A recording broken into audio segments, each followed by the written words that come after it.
Ini sebenarnya aku nggak habis pikir, sumpah. Bener-bener aku nggak habis pikir. Kenapa? Kalau punya ini ya jalan, pasti sinkron tuh kehidupannya. Ini enggak. Gak tahu aku kenapa. Coba dipikir secara hati nurani deh. Kamu dipertemukan oleh seseorang yang notabene berpengaruh di dunia medis, seorang dokter, begitu ya. Dengan dipertemukan seorang public figure yang artinya komunikasi itu berjalan harmonis karena adanya perantara seseorang. Di perjalanan kemudian kamu dilakukan intimidasi, meminta uang dalam jumlah 4M berturut-turut, kemudian langsung dialirin dananya ke asistennya. Kenapa nggak melalui dirimu aja? Itu karena ketika diaudit, uang itu mengalir langsung ke rekening bersangkutan, kelihatan dong.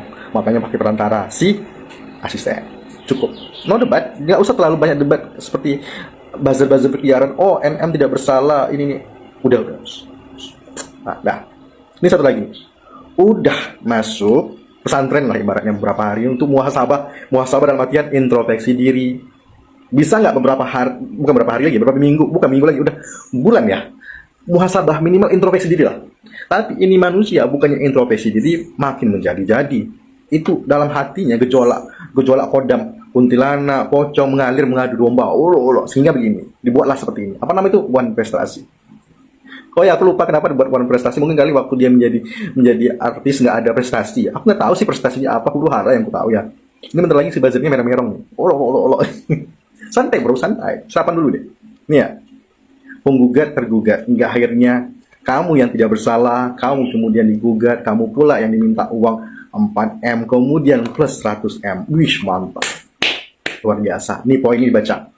Kenapa minta 100M? Bentuk kerugian material yang dilakukan oleh RG dalam melaporkan NM. Wih, luar biasa Anda NM. Salut, kayak sinetron, sumpah.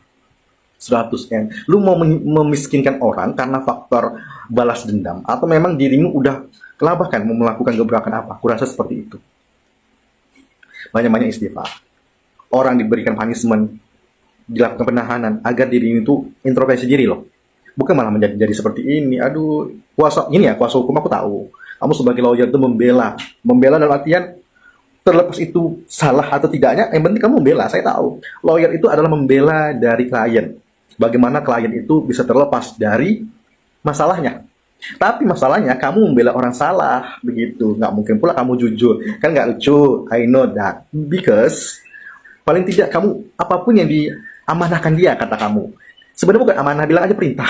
Apapun yang diperintahkan oleh klien kamu, selagi logika jalan. Tapi kalau nggak logika, tapi ya sudahlah, itu urusan kamu ya. Penting closing statement aku kepada pemerintah Republik Indonesia, terutama pihak kepolisian Republik Indonesia. Saya tahu pihak kepolisian Republik Indonesia dalam hal ini sebagai ini